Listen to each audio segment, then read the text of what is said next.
dikasihi Tuhan, salah satu hal yang sangat menantang dalam kehidupan orang percaya adalah tetap mempercayai Allah. Di masa-masa Allah kelihatan jauh dari kita. Tetap taat kepada Allah, sekalipun kita tidak melihat Dia menolong kita.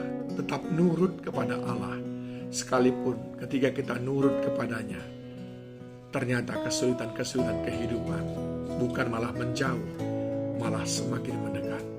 Itulah yang dialami oleh Yusuf ketika Yusuf taat kepada apa yang Tuhan katakan. Ketika dia konsisten, berkomitmen untuk terus memegang teguh apa yang Tuhan wahyukan kepadanya. Nah, saudaraku dikasihi Tuhan, itu sebabnya penting sekali memiliki hati yang nurut kepada Allah. Tidak heran jika Paulus menulis dalam Efesus 5 ayat yang pertama, sebab itu jadilah penurut-penurut Allah, seperti anak-anak yang kekasih. Jadilah penurut-penurut Allah. Sebab ada banyak godaan. Kita tidak menurut kepada Allah, tapi kita nurut kepada perasaan kita. Atau kita nurut kepada perkataan orang lain. Atau kita nurut kepada tuntutan keadaan. Sehingga jati diri kita sebagai anak-anak Allah tergerus oleh karena keadaan. Saudaraku, sebuah kisah yang luar biasa ditunjukkan oleh jemaat yang ada di Tesalonika. Dicatat dalam 1 Tesalonika 1 ayat yang ke-6, di mana mereka itu menurut kepada apa yang diminta oleh Paulus dan juga apa yang mereka pahami dari firman Allah. Ayat 6, dan kamu telah menjadi penurut kami dan penurut Tuhan.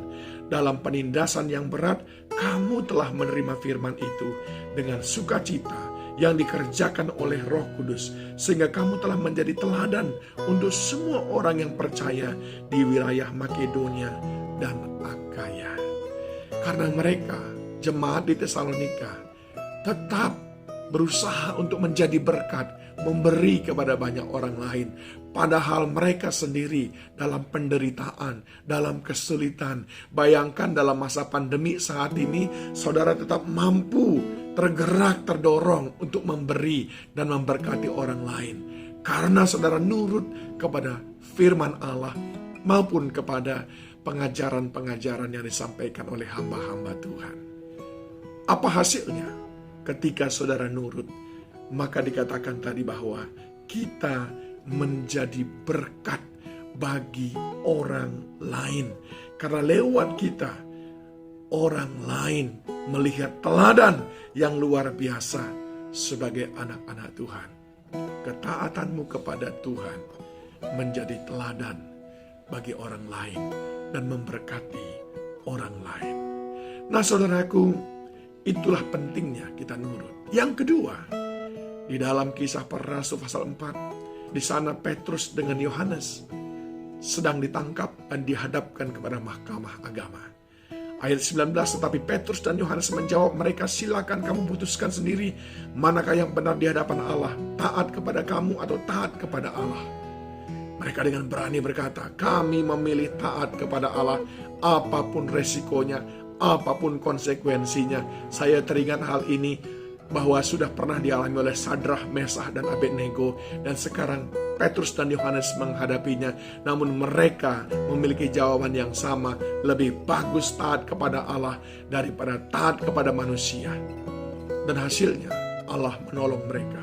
Petrus dan Yohanes dilepaskan dengan sedemikian spektakuler, demikian juga dengan Sadrah, Mesah, dan Abednego. Kedua, ketika kita menjadi penurut-penurut di hadapan Allah, Allah melepaskan kita dari segala bahaya yang mengancam, dari segala penderitaan yang ada di depan mata kita. Di sana ada kelepasan. Nurut sama Allah, terjadi kelepasan. Itu sebabnya, saudaraku, Abraham ketika dia dipanggil oleh Tuhan, maka Allah berfirman, Kejadian 12 ayat 1, pergilah dari negerimu dan dari sanak saudaramu dan dari rumah bapamu ini ke negeri yang akan kutunjukkan kepadamu. Dan Abraham nurut, saudaraku. Abraham taat. Ayat 4 dikatakan, lalu pergilah Abraham seperti yang difirmankan Tuhan kepadanya. Hasilnya, Abraham menjadi orang yang sangat kaya dan luar biasa kaya. Yang ketiga, nurut sama Tuhan, maka engkau akan diberkati olehnya. Yang keempat, saudaraku, Keluaran 19 ayat yang kelima. Jadi sekarang, jika kamu sungguh-sungguh mendengarkan firman-Ku dan berpegang pada perjanjian-Ku, maka kamu akan menjadi harta kesayangan-Ku. Nurut sama Tuhan, engkau akan menjadi harta kesayangannya yang sangat dijagainya.